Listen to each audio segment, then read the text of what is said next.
절 후렴 부분에서 제가 나오시라고 이렇게 안내를 하는데 안 했던 이유가 있습니다.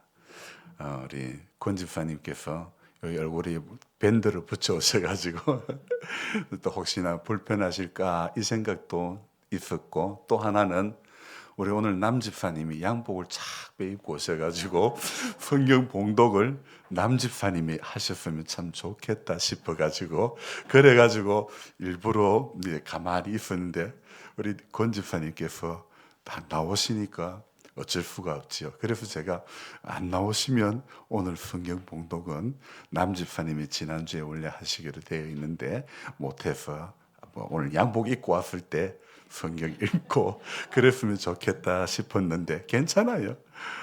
우리 남 집사님이 저렇게 예쁘게 입고 올 때가 잘 없습니다. 그런데 우리 이장님도 이 양복을 입으니까 상당히 멋있습니다. 네. 다음에 꼭 성경 봉독할 때 양복 입고 그렇게 했으면 좋겠습니다. 올 초에 본당 리모델링 공사, 이 확장 공사를 하면서 보일러를 놓았던 그 공간을 부수고 보일러실을 떼어놓고 이 본당 옆을 확장했죠. 예전에 보일러가 있었던 자리가 바로 이 부분이었습니다. 그래서 본당에 보일러가 돌아갈 때 되면 항상 이 가동 소리가 나고, 이것이 새벽에 성경을 읽고 묵상하며 글을 적을 때에 좀 방해가 많이 되었습니다. 그래서 이번에 올 초에 확장 공사를 하면서 보일러를 완전히 떼어놓고 강단 옆은 넓어져서 좋기는 한데, 그런데 문제가 뭐냐면 보일러를 설치할 장소가 마땅치 않았다는 것입니다. 그래서 고민하다가 1층 서재 1층 건물 끝에 보일러실을 아주 크고 널찍하게 하나 지어서 새로 설치를 했습니다. 근데 마지막에 전기 연결을 하지 않았기에 그가 날이 추워도 보일러를 가동시키질 못했는데, 그저께 연결하여 드디어 본당 바닥이 따뜻하게 데워졌습니다.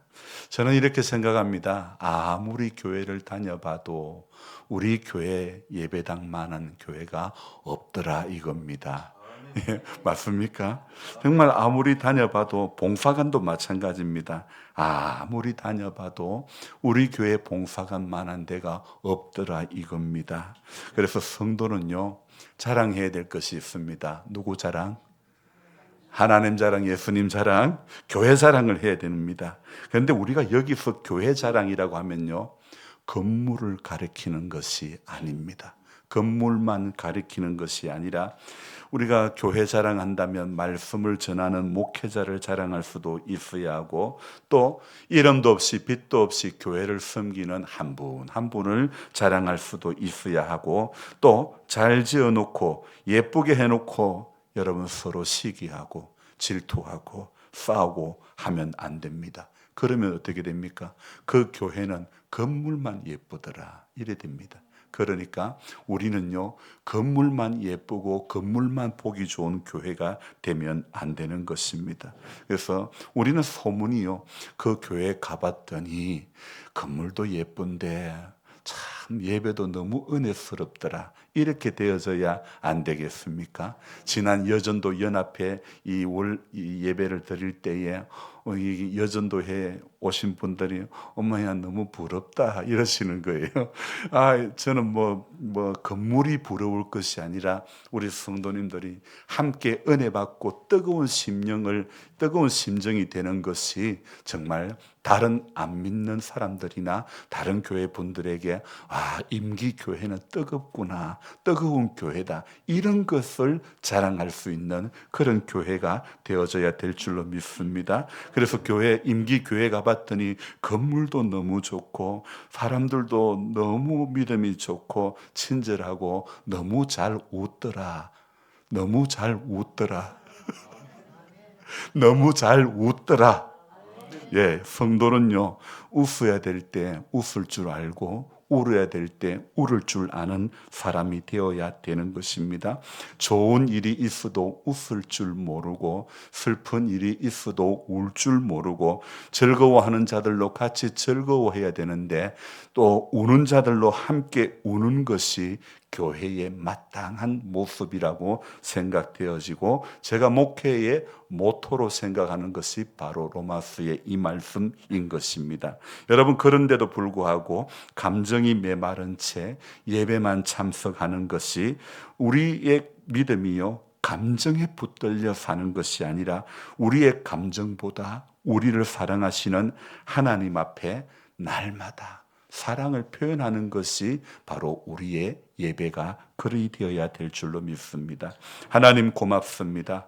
내 인생에 하나님 만난 게 최고 행복입니다. 내 인생에 좋은 교회를 만나게 해주셔서 감사합니다. 내 인생에 같은 믿음의 식구들을 좋은 믿음의 식구들을 만나게 해주셔서 감사합니다. 제가 조금 전에 식구라는 단어를 사용했죠. 이 식구라는 단어는요 같이 먹는다 해서 식구라는 단어를 씁니다. 원래 식구라는 말의 뜻은요, 한 집에 살면서 끼니를 같이 하는 사람을 식구라 그럽니다. 또는 조직에 속하여 함께 일하는 사람을 비유적으로 이르는 말, 예를 들면 우리 사무실 식구다 이렇게 말하는 것입니다. 그렇다면 우리는 무슨 식구입니까? 우리는 교회 식구. 우리는 같이 이제 좀 있다가 같이 점심을 먹을 건데요. 교회 식구라 이렇게 표현할 수도 있는데 저는 이렇게 표현하고 싶습니다. 같은 말씀을 먹는다고 해서 교회 식구다. 그렇게 같이 예배 드리고 같은 말씀을 먹는다. 그래서 우리는 교회 식구다. 이렇게 표현하면 더 의미가 있고 좋을 것 같습니다. 육의 양식을 같이 먹는다고 해서 교회 식구라고 말할 수도 있지만 진정한 의미에서 교회 식구라는 말은 저는 영의 양식을 같이 먹는다고 해서 교회 식구다 이렇게 말씀을 드리고 싶습니다. 우리는 좋은 식구들이 되어야 되고 또 좋은 친구들이 되어야 될 줄로 믿습니다. 그래서 성도는요 예수님의 사랑에 꼭 붙들려서 성도 간에 사랑하고 이웃 간에도 사랑하고 해서 죄송하지만 딴 마을에는 교회 다니는 이 표현을 이래하면 좀 그렇지만은 안 믿는 사람들이 표현을 그래 합디다. 교회 다니는 것들 때문에 못 살겠다. 죄송합니다. 이게 왜냐하면 교회 다니는 분들에게 목사도 없을 때는 목사 새끼 때문에 이런다니까요. 죄송합니다. 정말 우리가요 안 믿는 사람들에게 교회 다니는 사람들 때문에 그래도 낫다. 교회 다니는 사람들 때문에 우리 마을이 좋아졌다. 이런 이야기를 들어야 되지. 세상 안 믿는 사람들에게 사람들도 아니고 그들 때문에 못 살겠다. 이러면 안 되는 겁니다. 그러니까 저와 여러분들은요. 우리 교회 때문에 우리는 잘 된다. 우리 마을은 잘 된다. 이런 이야기를 우리가 들어야 될 줄로 믿습니다. 성도는 예배 생활도 중요하지만은 마을 생활도 엄청 중요한 것입니다. 여러분 예배 생활만 중요하게 여기면 안 됩니다.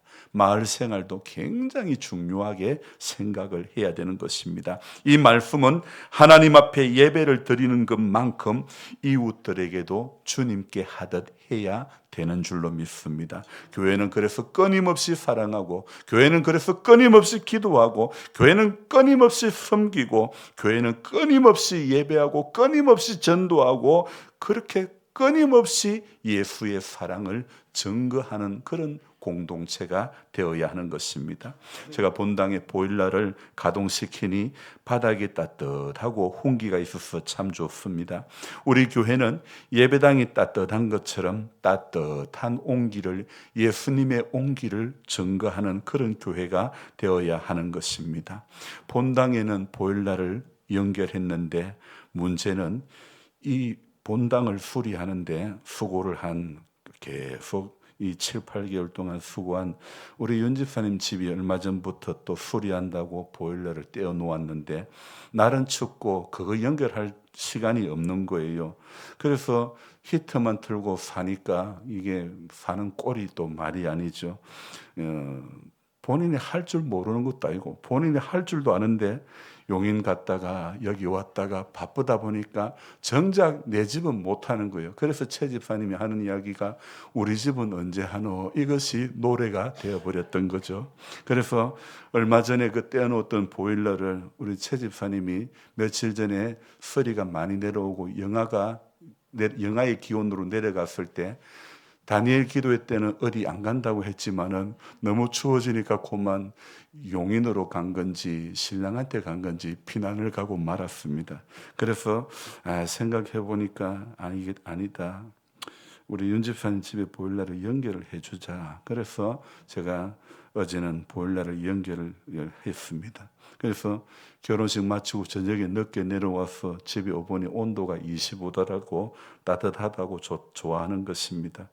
정작 그랬는데 우리 사택에는 아직도 연결을 못했습니다. 여러분, 저는 이렇게 생각합니다. 교회가 먼저고 성도 집이 먼저고 우리 집이 제일 나중돼도 상관이 없는 겁니다. 제 아내는 춥다, 우리 사택도 빨리 수리하자고 하지만 저도 안 하고 싶어서 안 하는 게 아닙니다. 혼자 못하니까 안 하는 것이지 안 하고 싶어서 안 하는 게 아닙니다.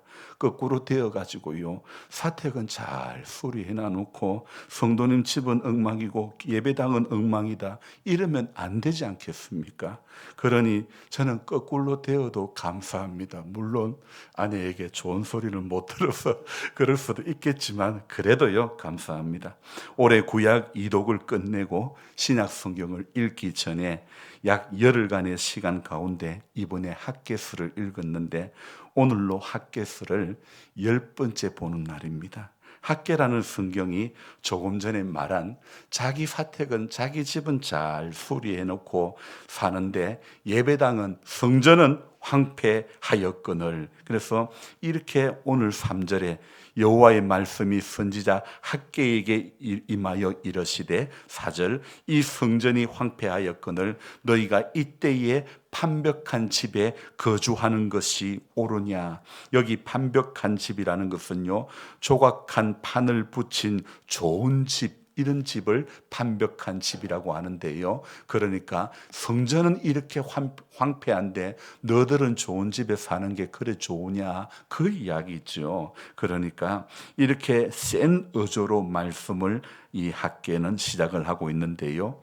우리 교회에 게스트하우스를 이제 지었는데 사택보다는 비교할 수 없을 만큼 너무 훌륭하고 너무 좋은 시설로 잘 만들어졌는데 그간 사택은 변변한 싱크대도 없이 영주 시내에 한 주택 리모델링 현장에서 떼어놓은 그런 중고 싱크대로 살았는데 교회 주방 겸 사택 주방을 같이 사용했는데 여느 집이나 살림 사는 것이 감추고 싶은 것도 있고 한데 이 물에 불어 터지고 벌어지고 돌아간 싱크대에서 수고한 아내에게 제가 미안한 마음이 있긴 하지만 내 집이 판벽한 집이 되는 것보다 아내에게는 좀 부족하고 또 좀 못한다 하더라도 그래도 좋은 소리 못 들어도 우리 하나님의 전 예배당 또 봉사관을 잘 수리할 수 있어서 저는 참 감사합니다. 여러분, 제 중심이, 우리 성도의 중심이 하나님이고 교회가 중심이고 성도가 중심이면 반드시 하나님께서 책임져 주실 것이라고 저는 믿습니다. 그래서 하나님께서 책임져 주실 것이 확실한 것입니다. 우리 윤 집사님도 자기가 보일러 다 할 줄 알지만은 자기 바빠서 못하니까 목사가 해주니 또 이게 주님이 안 되면 다른 사람을 통해서도 다 해결되게 해주시니까 얼마나 감사한지 모르겠습니다.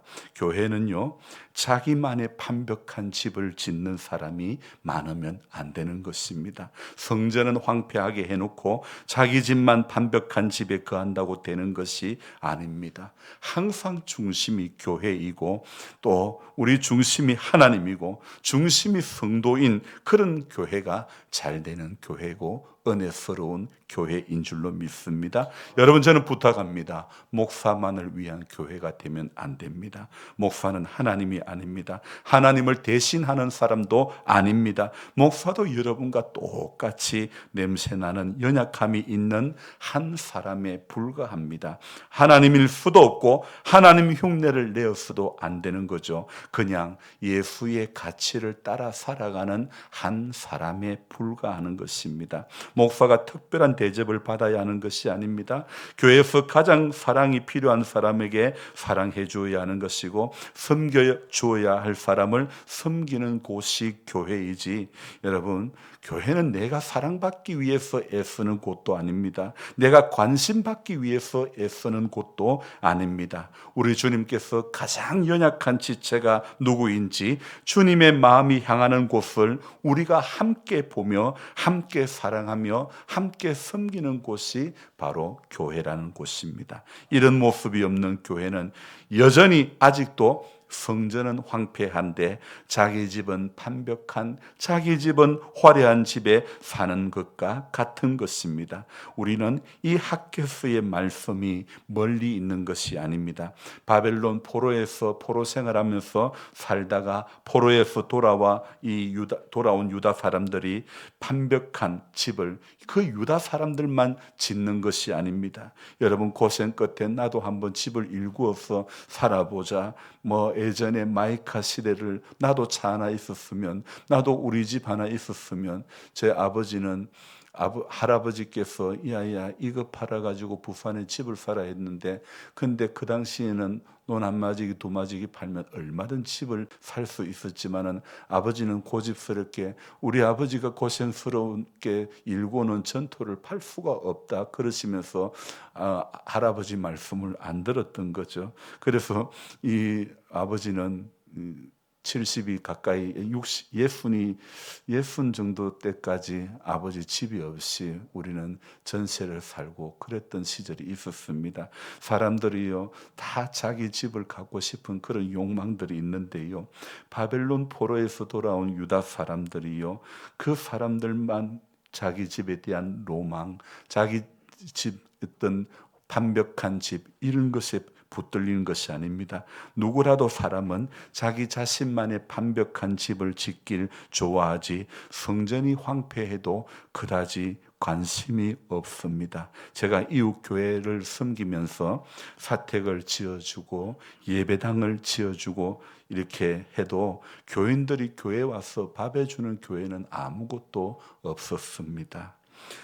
돈이 없다 해서, 일할 사람이 없다 해서 인건비 한 푼도 안 받고 수리해 줘도요, 왜 수리비가 이렇게 많이 나왔냐고만 하지, 다른 업자가 하면 이보다도 훨씬 더 많은 2천만 원 이상의 더 많은 돈을 들어가야 할 것이 뻔한데도 불구하고 정말 고맙다 말하는 교회가 없더라 이겁니다. 전부 목사가 봉사했기 때문에 돈이 이 정도밖에 나오지 않았다고 정말 고맙습니다 하지 않고, 자기 주머니 건축헌금 나갈까봐 그것만 걱정하는 것 같았습니다. 여러분, 하나님의 일은요 믿음으로 섬기며 믿음으로 섬길 때 하나님은 믿음대로 역사하시는 하나님인 줄로 믿습니다. 나는 황폐한데, 내 집은 황폐하지만 예배당을 완벽하게 잘 짓고 잘 가꾼다면, 성전 중심으로 교회를 중심으로 하나님 먼저라는 마음으로 살면 하나님께서 그 중심을 보시고 언젠가는 보상해 주시는 줄로 믿습니다. 저는 말씀을 전할 때 얼핏 보면 본문하고 상관없어 보이는 부분을 이야기를 잘 하는 편입니다. 그리고 성경 본문에 대한 이야기는 좀 짧게 하는 편입니다. 그러나 다른 곳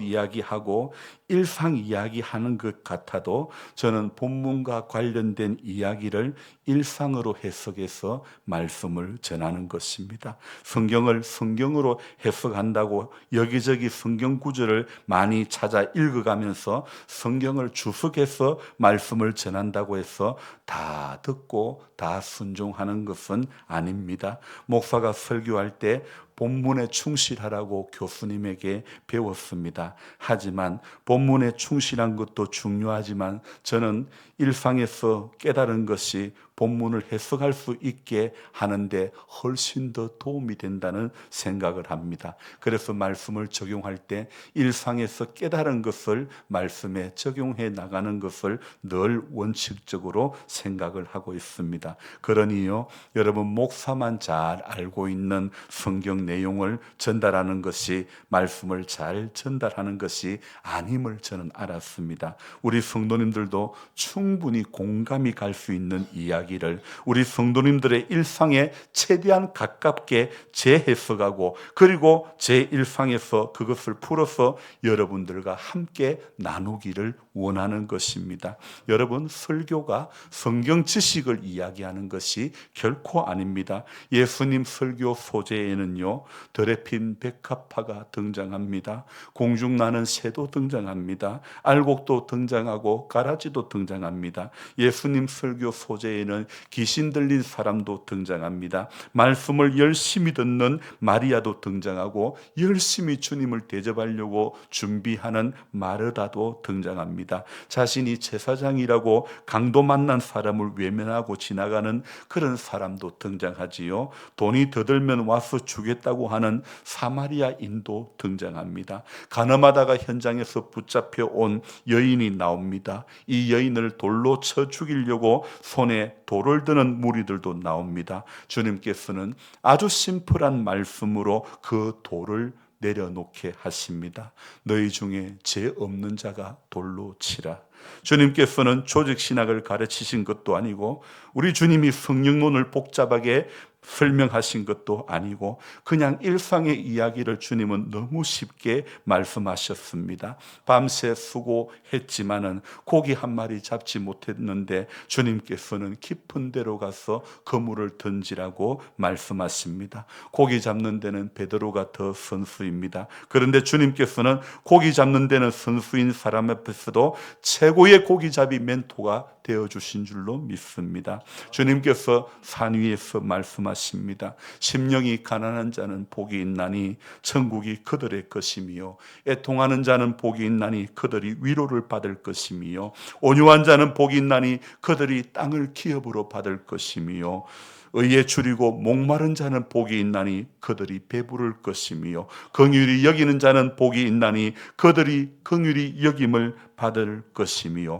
마음이 청결한 자는 복이 있나니 그들이 하나님을 볼 것이며 화평케 하는 자는 복이 있나니 그들이 하나님의 아들이라 일컬음을 받을 것이며 의를 위하여 핍박을 받은 자는 복이 있나니 천국이 그들의 것입니다. 한마디 한마디가 전부 일상이고 한마디 한마디가 전부 권세 있는 말씀이고 한마디 한마디가 전부 다 쉬운 말씀인 것입니다.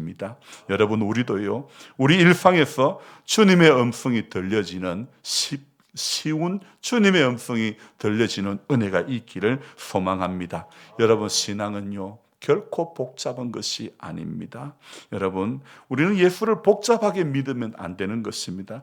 단순하게 믿어야 되는 것입니다. 기쁜 일을 볼 때 기뻐할 수 있고 슬픈 일을 볼 때 같이 슬퍼해 줄 수 있는 그 마음 하나이면 충분히 되는 것입니다. 이스라엘 백성들에게 산에 올라가서 나무를 가져다가 성전을 건축하라고 그렇게 8절에 말씀했죠. 성전 건축을 등한시하던 이스라엘에게 어떤 문제가 있었습니까? 9절에 많은 것을 바랐으나 도리어 적었고 이스라엘이 집으로 가져갔으나 하나님이 어떻게 하셨다고요? 풀어버리셨다고 말씀하시고 있죠. 이는 하나님의 성전은 황폐하였지만 이스라엘이 자기 집 짓기에는 아주 급급했기 때문입니다. 여러분, 우리 자신에게 한번 대입시켜 생각해 봅시다. 나는 최근에 무엇 때문에 급급했습니까?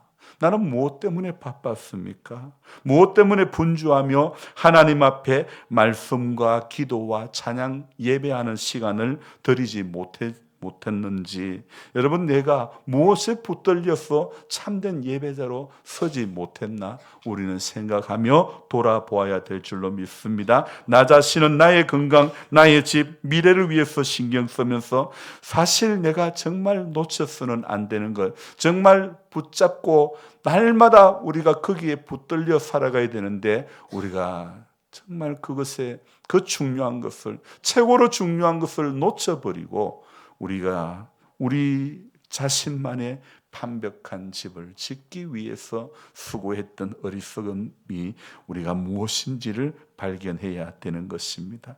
여러분, 우선순위가 예수가 아니고 우선순위가 은혜가 아니고 우선순위가 하나님이 아니면요, 하나님 후 하고 풀어버리면 아무것도 남는 것이 없습니다. 아무것도 가지게 되는 것이, 너희가 많이 가져갔으나 도리어 적었고 집으로 가져갔지만 하나님 불어버렸다고 했습니다. 여러분, 순수가 거꾸로 돼버리면요, 여러분 아무리 인생이 땀 흘리고 아무리 수고해도요, 하나님 불어버린 인생이 되고 마는 것입니다. 그래서 우리는요, 하나님 앞에 서는 그날까지, 오늘 이 말씀에 보니까 11절에 모든 일에 한제를 들게 하였느니라. 여러분, 한제라는 것, 이 한제라는 것은 가뭄과 기근 그런 것들을 이야기하죠. 여러분, 어떤 사람이 한제를 당합니까? 내가 이 땅과 산과 곡물과 새 포도주와 기름과 땅의 모든 소산과 사람과 가축과 손으로 하는 모든 일에 한제를 들게 했다. 이 말은 어디 말씀을 받습니까? 바로 8절 9절 말씀을 받는 거 아닙니까? 많은 것을 받았으나 도리어 적었고 너희가 그것을 집으로 가져갔으나 내가 불어버렸다. 나 만군의 여호와가 말하노라. 이것이 무슨 까닭이냐? 내 집은 황폐하였으되 너희는 각각 자기의 집을 짓기 위하여 빨랐습니다. 여러분, 우리 자기를 위하여서 빠른 것, 여러분 실속 있는 사람이라고 말할 수 있습니다. 그러나 우리는요, 실속 있는 것, 세상적으로 실속 있는 인생보다는요, 영적으로 실속이 있는 인생이 되어져야 될 줄로 믿습니다.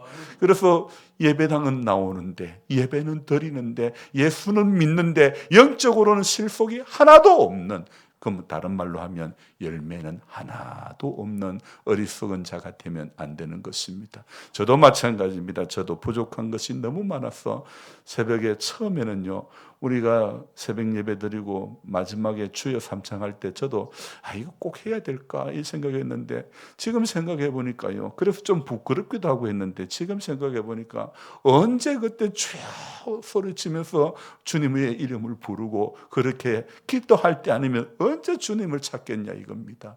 우리 일상에서 예전에 정말 어렵고 힘들고 살 때에는 하나님, 우리 저쪽 건너편 봉사관 자리에 예배당이 있을 때에 늦게 오면 방석도 없는 찬 마룻바닥에서 앉아서 예배 드리는 그 열정이 지금 우리에게 있겠느냐 이겁니다. 그러니 저와 여러분들이요, 영적으로 우리가 한제가 들면 안 됩니다. 제일 우선적인 것, 학계 선지자에게 왜 이렇게 수많은 저주가 임하고 한제가 들었는지, 백성들은 뭘 했길래 이렇습니까? 오늘 백성들이 하나같이 하나님의 전은 황폐했는데 자신들은 완벽한 집에 거하기를 바랬던 모습이 가득했던 것이죠.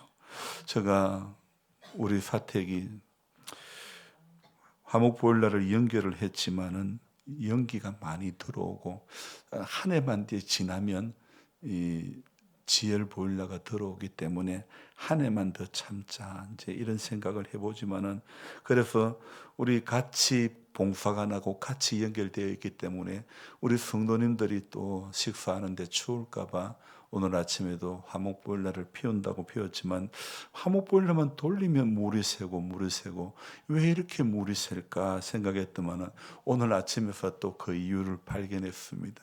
밸브가 조금 열려가 있었던 거예요. 그래서 참 이 사람이 지혜롭고 뭐 대단한 기술자인 것 같아도요, 잠시 하나를 못 보는 거예요. 조그마한 밸브 하나 못 보니까 이거 분명히 물이 왜 새나, 분명히 그러면 보일러가 터진 거야, 이것밖에 안 보이는 거예요. 그러니까 단정만 짓고 그 보일러가 터졌다고만 확신만 하고 그게 안 보이는 거예요. 여러분, 인생이 아무리 대단한 것 같아도요, 하나님 안 보여주시면 하나도 볼 수 없어요. 하나님 깨닫게 해주시면요, 깨닫게 해주시지 않으면요, 하나도 깨닫지 못하는 거예요. 그래서 성전에 나올 때마다, 예배를 드릴 때마다 하나님, 내가 보아야 될 것 볼 수 있게 해주시고, 하나님 내가 깨달아야 될 것 깨달을 수 있도록 도와주시고, 하나님 내가 은혜 받아야 될 때 은혜 받을 수 있기를 원합니다. 내 신앙이 감정에 붙들린 신앙이 되지 않게 해주시고, 언제나 믿음의 주여 온전케 하시는 이인 예수만 똑바로 바라보며 달려갈 수 있는 그런 내가 될 수 있도록 하나님 도와주옵소서. 그렇게 기도해야 될 줄로 믿습니다. 여러분, 일주일 만에 이렇게 보니까 반갑습니다. 그런데 저는 여러분들 더 자주 보고 싶습니다. 다니엘 기도회의에 이 10분, 11분, 12분 이래 나오는데요. 참 처음에 시작할 때만 해도요, 우리 성도님들이 발발했는데 요즘은 예전에 비해서 꼭 몇 년 사이에 얼마나 많이 연약해졌는지 모릅니다. 우리 전은차 집사님만 해도 주일 예배 드리러 올 때는요, 항상 사택에서 내려다보면 저 언덕길을 마치 예수님 골고다를 길을 올라가는 것처럼 지팡이 하나 짚고 이래 올라오셨는데, 이제는 어느 해부턴가 도저히 이 언덕길을 올라올 수 없는 몸이 되었을 때에, 우리 육신이 약해져 갔을 때에, 점점 더 쇠해져가는 평지도 걸어가는 것이 힘든 모습을 볼 때에, 하나님, 인생의 결국이 마지막이 다 이렇게 약해지는 건가요? 모세는 기력이 쇠해지지 않았다고 했는데, 여러분, 하나님께 기도하면 모세의 은혜를 주실 줄로 믿습니다. 하나님 앞에 나아가면, 하나님 앞에 간구하면 하나님은 내 육신의 상황을 뛰어넘는 은혜를 우리에게 주시는 줄로 믿습니다. 믿음으로 구하고 조금도 의심하지 말고 하나님 앞에, 하나님, 나는 보여주시는 대로 보는 것만큼 보기를 원합니다. 하나님, 내가 들려주시는 만큼 듣기를 원합니다. 하나님, 힘주시는 것만큼 일하기를 원합니다. 아니면 하나님, 오늘 이 계시록에 나오는 말씀처럼 적은 능력을 가지고도 내 이름을 배반하지 않았던 그 교회처럼, 하나님, 나는 적은 달란트를 받았지만은 하나님 나를 들어서, 하나님, 내 능력보다도, 내가 할 수 있는 것보다도, 내가 할 수 없는 것까지도 주를 위해서라면, 내만의 완벽한 집을 짓기 위한 인생의 길을 걸어가는 것이 아니라 주님의 나라를 위해서라면, 주님, 나의 완벽한 집이 아니라 주님의 전을 황폐케 하는 것이 아니라 주님의 집을 부흥케 하는 그런 일에 저와 여러분들이 쓰임 받아져야 될 줄로 믿습니다. 그래서 조금만 더 마음을 모으고 조금만 더 기도하면 하나님께서 우리 가운데 크고 놀랍고 비밀한 일을 분명히 열어주실 줄로 믿습니다. 어제 저녁에 강사로 나오신 전던 선교사님, 저는 저번의 사역을 보면서 참 너무 놀랍고 너무너무 도전이 되었습니다. 하나님의 교회는 모름지기 초대교회에 그런 성령의 역사가 나타나야 된다고 생각합니다. 정말 저번의 말씀 가운데서 얼마나 도전이 되고, 이제 남은 목회 사역을 정말 저런 성령의 사역을 감당해야 되겠구나, 저런 은혜가 있는 교회가 되고 저런 모습으로 교회를 섬겨야 되겠구나, 이런 도전을 받게 됩니다. 여러분, 우리 신앙은요, 도전을 받지 않으면 우리 신앙은 쇠퇴가 되는 것입니다. 도전 받아야 되는 것입니다. 은혜 받아야 되는 것입니다. 그래서 우리 신앙이요, 자꾸 올라가야 되는 것입니다. 뒤로 물러나 침륜에 빠지는 자가 되면 결코 안 되는 것입니다. 올라가 올라가 독수리 같이 주 앙모하는 자, 주 앙모하는 자, 주 앙모하는 자, 어떻게 해요? 늘 강건하리라. 주님 앙모할 때 강건해질 줄로 믿습니다. 주님 앙모할 때 강건해지는 것입니다. 여러분, 인생의 여수가 아무리 많아도요, 오늘 우리 정 권사님 못 나오셨지만, 그러나 저는 103살 되신 분이 예배당에 나오는 게 얼마나 기적 아니고 무엇입니까? 하나님 은혜 아니고 무엇입니까? 얼마나 하나님께서 우리 조 목사님 또 우리 이사모님 얼마나 기도하시고 내 부모를 공경하라 그럴 때에 하나님께서 장수의 복을 주셨고 이런 모든 것들 참 저는요 우리 아버지 어머니는 정 권사님보다도 10살도 더 적으신 분인데도 하나님 일찍 데려가셨는데요. 참 이렇게 계신 것만 해도 얼마나 큰 은혜인지 몰라요. 우리 앞에 계시는 우리 장옥년 할머니, 저는 제 집사님, 아니 넘은 분, 100살이 되신 분이 이렇게 자리를 딱 차지하고 계신 것만 해도 제게는 얼마나 은혜고 감사인지 모릅니다. 여러분이 한 분 한 분이 여러분의 자리에서 앉아서 예배 드리는 것만 해도 하나님께서 기뻐하시는 줄로 믿습니다. 사람인 저도 너무 감사하고 고마운데 우리 하나님께서 이 육신의 약함이 있는 가운데도 예배자로 서려고 몸부림치고 애쓰는 그 모습을 하나님은 귀하게 보시는 줄로 믿습니다. 그래서 바빠도 예배는 드려야 되는 겁니다. 힘들어도 예배는 드려야 되는 것입니다. 그래서 늘 은혜의 자리에서 결코 떨어지지 않으려고 감정에 이끌린 신앙이 아니라 주님 바라보고 주님 한 분만 바라보고 믿음의 주요 온전케 하시는 그분께만 우리 남은 인생의 시간이 그분께만 향하는 그런 복된 성도가 되기를 주의 이름으로 축복합니다. 기도하겠습니다. 좋으신 하나님 고맙고